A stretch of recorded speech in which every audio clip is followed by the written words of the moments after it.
There are 4 different types of muscle contractions. Number 1 being concentric. This is the shortening of a muscle. For example, in a bicep curl, the bicep is concentric. Eccentric is the lengthening of a muscle.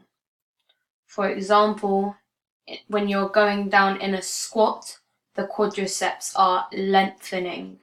This is eccentric. Isometric is a static contraction where you stay completely still. An example of this would be a plank because your muscles are staying in the same place.